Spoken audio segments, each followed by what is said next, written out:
अरब सागर में उठा शक्तिशाली चक्रवात बिपरजॉय भारत की तरफ बढ़ रहा है। पिछले 24 घंटों में इसने और विकराल रूप धारण कर लिया है। 15 जून तक ये गुजरात के तट से टकराएगा।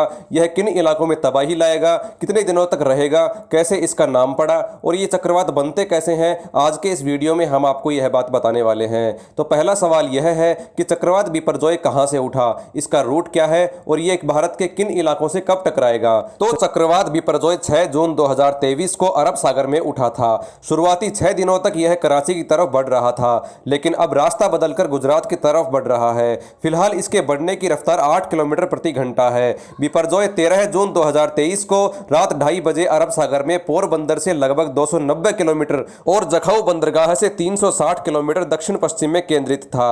मौसम विभाग का अनुमान है कि 15 जून को बिपरजॉय गुजरात के तटीय इलाकों से टकराएगा। इस दौरान 150 किलोमीटर प्रति घंटे की रफ्तार से हवाएं चल सकती हैं। 16 जून के बाद इस चक्रवात के धीमा पड़कर बेअसर होने की संभावना है। 6 जून को उठे इस चक्रवात का असर 10 दिनों तक रह सकता है। यह हाल के दिनों में अब तक का सबसे लंबे समय तक रहने वाला तूफान है। समुद्र के ऊपर एक चक्रवाती तूफान जितने अधिक समय तक रहता है, उतनी ही ज्यादा ऊर्जा और नमी जमा होने की संभावना होती है, जिससे तूफान के और अधिक खतरनाक होने और जमीन से टकराने के बाद नुकसान पहुंचाने की संभावना बढ़ जाती है। अब दूसरा सवाल यह उठता है कि चक्रवात बिपरजॉय के रास्ते में पड़ने वाले इलाकों में कितनी तबाही मच सकती है।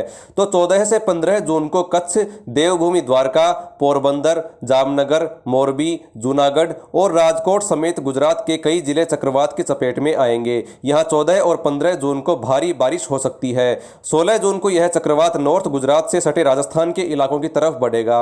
यहां भी भारी बारिश होने की संभावना है। गुजरात में सौराष्ट्र और कच्छ इलाके में 12 जून को अधिकतम 65 किलोमीटर प्रति घंटे की हवाएं चलेंगी। 15 जून को इन इलाकों में हवाओं की रफ्तार 150 किलोमीटर प्रति घंटे तक पहुंच सकती है। इसके बाद रफ्तार थमेगी। 16 जून को नॉर्थ गुजरात और साउथ राजस्थान में अधिकतम 65 किलोमीटर प्रति घंटे की रफ्तार से हवाएं चल सकती हैं। 15 जून को बिपरजॉय के टकराने के बाद चलने वाली हवाओं और बारिश से गुजरात के तटीय जिलों को यह नुकसान होने की संभावना बनी रहेगी। छप्पर झोपड़ी वाले घर पूरी तरह तबाह हो जाएंगे। कच्चे घरों को भारी डैमेज होगा और पक्के मकानों को भी नुकसान हो सकता है। बिजली के खंभे और कम्युनिकेशन टावर झुक सकते हैं और पूरी तरह उखड़ भी सकते हैं। कच्ची और पक्की सड़कें डैमेज हो जाएंगी। रेलवे परिवहन, बिजली के तारों और सिग्नलिंग सिस्टम में बाधा हो सकती है। खड़ी फसलों को व्यापक नुकसान होने की संभावना है। आम जैसे फलदार पेड़ पूरी तरह झड़ जाएंगे। किनारों से बंधी छोटी नावें भी बह सकती हैं। खारे पानी की वजह से विजिबिलिटी बुरी तरह प्रभावित होगी। अब तीसरा सवाल यह है कि जिन इलाकों को बिपरजॉय हिट करेगा वहां तैयारियां कैसी हैं। गुजरात में एसडीआरएफ की 10 टीमें तैनात हो गई हैं। एनडीआरएफ की 12 टीमें तैनात हैं और 3 एडिशनल टीमों को स्टैंड बाय पर रखा गया है।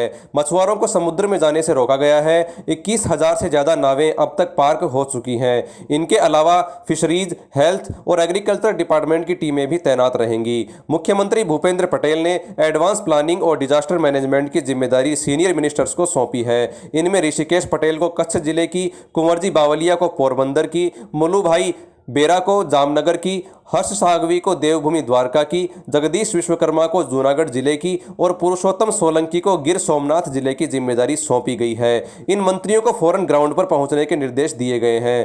15 जून से पहले ही 6 जिलों में शेल्टर होम बना लिए जाएंगे। समुद्र तट से 5 से 10 किलोमीटर के इलाके में रहने वाले लोगों को निकालकर सुरक्षित स्थानों पर शिफ्ट किया जाएगा।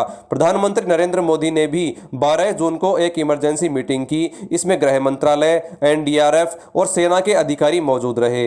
गृह मंत्री अमित शाह 13 जून को दिल्ली में राज्यों और यूनियन टेरिटरीज के आपदा प्रबंधन विभाग के मंत्रियों के साथ बैठक भी करेंगे। चौथा सवाल यह उठता है कि इसके रूट में न पड़ने वाले अन्य राज्यों में क्या इंपैक्ट देखने को मिल सकता है। तो एक्सपर्ट्स का मानना है कि चक्रवात बिपरजॉय प्रमुख रूप से नॉर्थ गुजरात और साउथ राजस्थान को प्रभावित करेगा। इससे जुड़े आसपास के इलाकों में तेज हवाएं और बारिश हो सकती हैं। बाकी देश पर इसका कोई खास असर नहीं होगा। पांचवा सवाल यह उठता है कि देश में मानसून भी आगे बढ़ रहा है। क्या बिपरजॉय की वजह से मानसून की रफ्तार पर कोई असर पड़ सकता है। तो बिपरजॉय तूफान के चलते मानसून के और एडवांस यानी तेज होने की संभावना है। बिपरजॉय तूफान से सारी नमी गुजरात से होते हुए महाराष्ट्र, मध्य प्रदेश और राजस्थान की तरफ बढ़ेगी। इससे इन इलाकों में मानसून तेजी से पहुंच सकता है। इन इलाकों में प्री मानसून एक्टिविटी भी बढ़ेगी और 15 जून के बाद बारिश होने की संभावना है।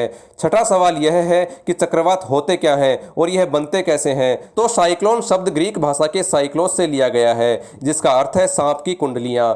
इसे ऐसा इसलिए कहा जाता है क्योंकि बंगाल की खाड़ी और अरब सागर में ट्रॉपिकल साइक्लोन समुद्र में कुंडली मारे सांपों की तरह दिखाई देते हैं। चक्रवात एक गोलाकार तूफान होते हैं जो गर्म समुद्र के ऊपर बनते हैं। जब ये चक्रवात जमीन पर पहुंचते हैं तो अपने साथ भारी बारिश और तेज हवाएं लेकर आते हैं। अगला सवाल है कि कोई चक्रवात खतरनाक है या हल्का, यह कैसे तय होता है। समुद्र में लगभग साल भर साइक्लोन बनते हैं, लेकिन ये सभी खतरनाक नहीं होते।